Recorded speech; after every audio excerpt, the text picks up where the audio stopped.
Welcome back in शिक्षा nature. आज का जो वीडियो है वो राष्ट्रपति की शक्तियों के बारे में है। कल पार्ट फर्स्ट मेरा वीडियो था, उसमें राष्ट्रपति की जो चुनाव की जो प्रक्रिया है उसके बारे में अध्ययन किया था। संविधान के अनुसार राष्ट्रपति देश का सर्वोच्च पदाधिकारी होता है। वह राष्ट्राध्यक्ष के रूप में कार्य करता है। राष्ट्रपति की शक्तियों को दो भागों में बांटा जाता है, सामान्यकालीन एवं संकटकालीन, जिसको आपातकाल भी की शक्तियां भी कहते हैं। सामान्यकालीन शक्तियां, पहली है इसमें कार्यपालिका शक्ति। राष्ट्रपति भारत की कार्यपालिका का संवैधानिक प्रमुख होता है। संघ का शासन राष्ट्रपति के नाम से किया जाता है। वह प्रधानमंत्री, मंत्रिपरिषद के अन्य सदस्यों, भारत के महान्यायवादी, विदेशों में भारत के राजदूत एवं राज्यों में राज्यपाल नियुक्त करता है। राष्ट्रपति भारत के सर्वोच्च न्यायालय एवं उच्च न्यायालय के मुख्य न्यायाधीश एवं अन्य न्यायाधीशों की नियुक्ति करता है। संघ स्तर के जितने भी आयोग है, जैसे लोक सेवा आयोग है, निर्वाचन आयोग है, वित्त आयोग है, के अध्यक्ष और सदस्यों को भी राष्ट्रपति नियुक्त करता है। भारत का जो राष्ट्रपति है वो संविधान के अनुच्छेद 72 के अनुसार काफ़ी शक्तिशाली है। उसको क्षमादान प्रदान करने का भी अधिकार है, जिसमें किसी को मृत्युदंड मिला है वो भी शामिल है। क्षमा, विलंबन, निलंबन अथवा लघुकरण कर सकता है। इन सभी के साथ भारत की तीनों सेनाओं का प्रधान सेनापति भी होता है। उसे मंत्रिपरिषद की कार्रवाई के बारे में सूचना प्राप्त करने का भी अधिकार है और प्रधानमंत्री का एक कर्तव्य है कि वह राष्ट्रपति द्वारा मांगी गई सभी सूचनाएं उसे प्रदान करें। लेकिन हम सभी जानते हैं कि राष्ट्रपति की ये सारी शक्तियां औपचारिक ही है। वह ये सब शक्तियां मंत्रिपरिषद की सलाह से इन शक्तियों का प्रयोग करता है। लेकिन विशेष राजनीतिक परिस्थितियों में राष्ट्रपति को विवेक के अनुसार निर्णय करना पड़ता है। औपचारिक रूप से प्रधानमंत्री की नियुक्ति राष्ट्रपति करता है, लेकिन वह हर किसी को ऐसे नियुक्त नहीं कर सकता। संसदीय व्यवस्था में लोकसभा में बहुमत प्राप्त दल के नेता को ही वह प्रधानमंत्री नियुक्त करता है। लेकिन जब चुनाव के बाद किसी भी दल को स्पष्ट बहुमत नहीं होता है, ऐसे में राष्ट्रपति है वो राजनीतिक आधार पर फैसला लेते हुए दिखते हैं। तो ये कार्यपालिका संबंधी राष्ट्रपति की शक्ति हुई। दूसरी है विधायी शक्ति। संसदीय व्यवस्था होने के कारण राष्ट्रपति कार्यपालिका का संवैधानिक प्रमुख होने के साथ ही संघीय व्यवस्थापिका अर्थात संसद का भी अंग होता है। इस नाते वह अनेक कार्य करता है। वह संसद का सत्र बुलाता है, उसका सत्रावसान करता है। राष्ट्रपति लोकसभा को उसके कार्यकाल से पूर्व ही भंग कर सकता है, जिसका उल्लेख अनुच्छेद 85 में है। राष्ट्रपति प्रतिवर्ष संसद के दोनों सदनों को संयुक्त रूप से संबोधित करता है, जिसे राष्ट्रपति का अभिभाषण कहते हैं। राष्ट्रपति राज्यसभा में 12 सदस्य मनोनीत करता है, जो कला, साहित्य, विज्ञान अथवा समाज सेवा के क्षेत्र में जिन्होंने योगदान दिया हो। वह आंग्ल भारतीय समुदाय के 2 सदस्यों को लोकसभा में मनोनीत कर सकता है। अनुच्छेद 111 के अनुसार कोई भी विधेयक तब तक अधिनियम अर्थात कानून नहीं बनता है जब तक उस पर राष्ट्रपति हस्ताक्षर नहीं करता है। राष्ट्रपति ऐसे किसी साधारण विधेयक को संसद को लौटाकर पुनर्विचार के लिए कह सकता है, लेकिन यदि संसद इसे दोबारा पारित कर राष्ट्रपति के पास भेजे तब राष्ट्रपति उस पर हस्ताक्षर को बाध्य होता है। अतः इसे राष्ट्रपति का सीमित अथवा निलंबनकारी निषेधाधिकार वीटो कहते हैं। संविधान में राष्ट्रपति के लिए ऐसी कोई समय सीमा नहीं है कि वो इतने समय में इसको पारित करे। वह विधेयक पर हस्ताक्षर न करे एवं न ही उसे पुनर्विचार के लिए संसद को भेजे, बल्कि अपने पास ही लंबित रख ले। ऐसी स्थिति में यह विधेयक पारित नहीं हो सकेगा। इसे राष्ट्रपति का जेबी निषेधाधिकार पॉकेट वीटो कहते हैं, जिसका प्रयोग राष्ट्रपति ज्ञानी जेल सिंह ने डाक बिल के संदर्भ में किया था। इसके अलावा जब संसद कि किसी भी सदन का अधिवेशन नहीं चल रहा हो, ऐसी स्थिति में राष्ट्रपति अध्यादेश जारी कर सकता है। मान लो किसी ऐसे कानून की आवश्यकता पड़ गई तो उस समय राष्ट्रपति अध्यादेश जारी कर सकता है। इसका वर्णन अनुच्छेद 123 में है। ये अध्यादेश संसद के, जब संसद स्टार्ट होती है उसके सामने रखा जाता है और यदि 6 सप्ताह में संसद उसे पारित कर विधि न बनाए तब अध्यादेश समाप्त माना जाएगा।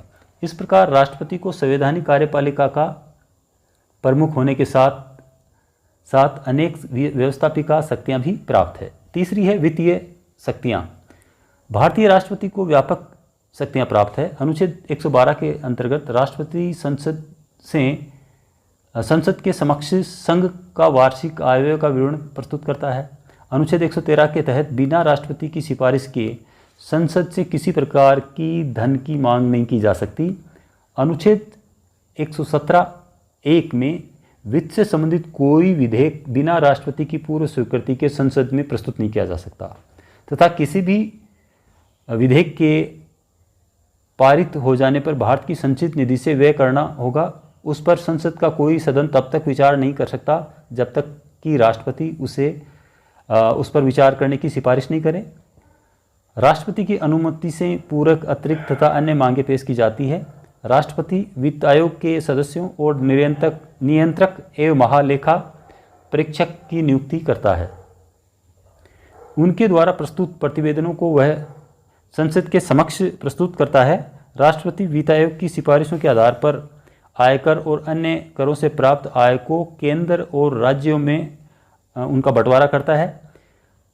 चौथी उसकी नंबर 4 पे है न्यायिक शक्तियाँ। राष्ट्रपति को कुछ न्यायिक शक्तियाँ भी प्रदान की गई है। अनुच्छेद 72 के अनुसार राष्ट्रपति को अधिकार है कि वह किसी सजा पाए व्यक्ति को क्षमादान दे सके। न्यायालय द्वारा दंडित व्यक्तियों के संबंध में राष्ट्रपति को क्षमादान प्रदान करने, दंड को कम करने, दंड को बदलने की शक्ति प्राप्त है। इन शक्तियों का प्रयोग राष्ट्रपति 3 प्रकार के मामलों में कर सकता है। पहला, उन सभी मामलों में जहां दंड किसी सैनिक न्यायालय द्वारा दिया गया हो। दूसरा, उन सभी मामलों में जहां दंड ऐसे अपराधों के लिए दिया गया हो जो संघ की कार्यपालिका शक्ति के अंतर्गत आते हैं। तीसरा, उन सभी मामलों में जिनमें मृत्युदंड मिला हो। राष्ट्रपति की क्षमादान संबंधी शक्ति का राज्यों के राज्यपाल और सैनिक न्यायालयों के सैनिक अधिकारियों को क्षमादान संबंधी शक्ति पर कोई प्रभाव नहीं पड़ता है। इस शक्ति का प्रयोग राष्ट्रपति अपने मंत्रियों के परामर्श से करेगा। अब आता है राष्ट्रपति की आपातकालीन शक्तियाँ। संविधान के भाग 18 में अनुच्छेद 352 से 360 तक में आपातकालीन प्रावधान है, जिसके अनुसार राष्ट्रपति 3 तरह के आपात की घोषणा कर सकता है। राष्ट्रीय आपातकाल। अनुच्छेद 352 मूल रूप से अनुच्छेद 352 के अनुसार यदि राष्ट्रपति को ये पता चल जाए कि गंभीर आपात विद्यमान है, मतलब ऐसी स्थिति होगी जिसे युद्ध या भारी आक्रमण या आंतरिक अशांति के कारण भारत या उसकी राज्य क्षेत्र के किसी भाग की सुरक्षा संकट में है, तो वह उद्घोषणा द्वारा आपात की घोषणा कर सकेगा। अनुच्छेद 352 के अंतर्गत अब तक 3 बार 1962 भारत पर चीन आक्रमण के समय, 1971 भारत पर पाकिस्तान के आक्रमण के समय एवं जून 1975 में आंतरिक अशांति के आधार पर आपातकाल की घोषणा की गई है। 1978 में 44वें संविधान संशोधन द्वारा आंतरिक अशांति के स्थान पर सशस्त्र विद्रोह शब्दावली रख दी गई है कि ऐसा विद्रोह हो गया है। राज्यों में संवैधानिक तंत्र की विफलता। अनुच्छेद 356। इस अनुच्छेद के अनुसार यदि राष्ट्रपति को राज्य के राज्यपाल अथवा अन्य किसी माध्यम से यह पता चल जाए कि ऐसी स्थिति उत्पन्न हो गई है कि संविधान के अनुसार वहाँ शासन नहीं चल रहा है, तो राष्ट्रपति उस राज्य की मंत्रिपरिषद को बर्खास्त करता है। इस स्थिति को सामान्य बोलचाल में राज्य में राष्ट्रपति शासन लागू होना कहते हैं। राष्ट्रपति की ऐसी घोषणा 2 माह के भीतर संसद के समक्ष रखी जाएगी, जहां दोनों सदनों द्वारा इसका अनुमोदन आवश्यक है।